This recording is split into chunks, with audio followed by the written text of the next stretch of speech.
Welcome back, friends. Hey, are you looking for help this tax season? And let's be honest, who isn't?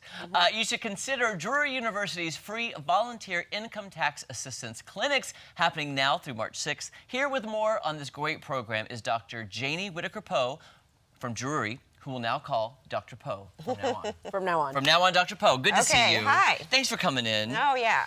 I gotta tell you, I'm a grown man who's had to do taxes for many years. Every year still scares me to death. And a lot of people are like that. Tell us about what the clinics you're doing and how it can really help a lot of people here in the Ozarks. Okay, so what Drury does is we work with Community Partnership of the Ozarks and the IRS through their Volunteer Income Tax Assistance Program. And we have students do the taxes. So it's a great opportunity for the students to get hands-on experience and also help the community. So every night, well, on Mondays and Thursdays, we've been doing about 35 returns over at Drury. It's completely free. If you make less than $67,000 a year, you can come in and sit down with a couple of our students and get your taxes done. Wow. This might seem like an obvious question, but what are these students majoring in? Is it accounting? Yes. Is it personal finance? Perfect question. Is it, you know, They are accounting majors. So, okay. And the great thing about the program is that we have the students do tax service twice. So we have students who've already done it once, and they're kind of our seniors that go around and they help the students who are doing it for the first time review to make sure we get everything 100% correct. Okay. Oh, that's a great question. What an amazing, like you said, hands-on experience, real life experience, you know? And the students really do run it. I feel like I'm just tech support. So, Yeah. and a little bit of organization and apparently going on TV. Yeah, and going on TV. Spokesperson. Yeah. So how does it work, the sign up for the clinic to get, if somebody's out there and says, okay, I make less than $67,000, which I'm curious why that's the limit. I'm just curious. Well, you know, there's a lot of random numbers in the tax code, so. There are. It's very complicated. You know, Yes. people talk about simplifying it all the time, but again, that's why we need people like the accountants to help us. Yeah. What's the registration process? Well, it's walk-in only, and so our clinic starts at 4 o'clock on Mondays and Thursdays, and you don't need to be there at like 12:30 to show up, because again, we've been getting through everybody that shows up every night that we've done it. And last night we finished around 7:30, and that's kind of been our thing. So if you can get there 3 or 3:30, the sign-up sheet will be out around 3:30, and you can get signed up, and we'll start calling people in at 4.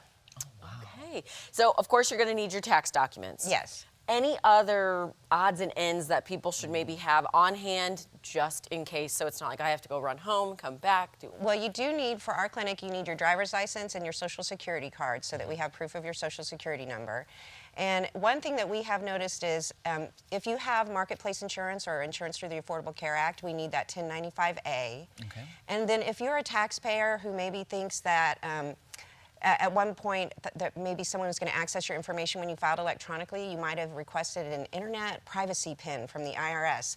So if you got a letter from the IRS with an IP pin, if you could bring that in as well, we need that to file your taxes. But not everybody, very few people have one, but that's one of the things we're finding is kind of a hiccup, is people either forget that they were issued one or don't know what it is. Okay, I'm gonna ask a really difficult question because I don't know the answer.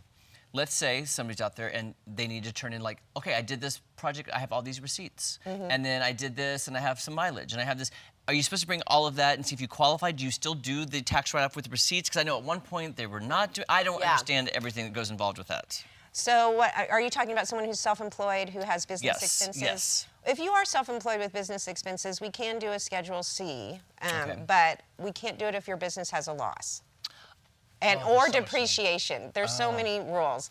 We don't get a lot of that in our clinic, but it's mostly, you know, people from the community in the Drury area, even Drury employees that come and we get their taxes done. It's fun. It's so good. I'm just curious, and this personal question mainly for me, but you know, once tax season is over and you start a whole new year, you kind of forget, okay, taxes are done. But what are things you should be maybe keeping in a nice little folder for that upcoming tax season? Like any sort of, like what kind of documentation? I am an employee, not self-employed, so it's pretty easy for me. Just, whenever I get any of my W-2s or 1099s for any investments that I may have or anything like that, I just put those aside. Any time I go and drop stuff off, you know, at Salvation Army or someplace like that, I put that receipt in that tax folder. So anything that you know, your property taxes for your house or your car, you're going to want to keep those receipts. And another thing is in Missouri, there's a great, there's a rental rebate program, and there's a property tax credit for older people and disabled people. And so if you have qualified for the rental rebate, we need you to bring the form in from your landlord saying how much rent you have paid and stuff for that, so you can get that credit from Missouri. See, so many tiny little things. I know. That's why I said I'm glad you're doing this. There's so many things even I forget every year. Like, oh, I need this, I need that. But it's good you have these students. Are they up to snuff on all the different tax codes? 'Cause it seems like things are changing all the time. That is one thing about tax. You really, to be a tax professor, they say, well, you must want to be a lifelong learner because taxes change every year. But Yeah. yes, our students, so the way we have it set up is they take Tax 1 in the fall, and then they'll do their Tax Service 1 in the spring, and then they'll take Tax 2 the next fall and Tax Service 2 in the spring. So they're always caught up when they're getting ready to do the returns. Yeah. Now, as a professor, as a doctor, Dr. Poe, do you ever wish, man, I wish they'd simplify this tax code? Well, they have. The only way that they could simplify the tax code is we spend a lot of our time discussing what is actually income for tax purposes, and I don't know how that's really going to change in the future. I don't know how we can simplify what is actually income for tax purposes. They could take, the only way to simplify it would probably be to take away deductions and stuff, which means our tax base is going to increase, which means our taxes are going to go up. No, I don't want that. No. Okay, Dr. Poe, one more time. Where do people go? Where's it located? Okay, our tax clinic is in the brand new building on Drury's campus. It's on the southeast corner of Drury Lane and Central Street. It's where the stoplight is. And it's the O'Reilly Enterprise Center, and I think on the side it says Judy Thompson Executive Conference Center or something like that. But it's a brand new building at the stoplight. All right. Thank you so much, Dr. Poe. Thank you guys. Good to see you. Thank you.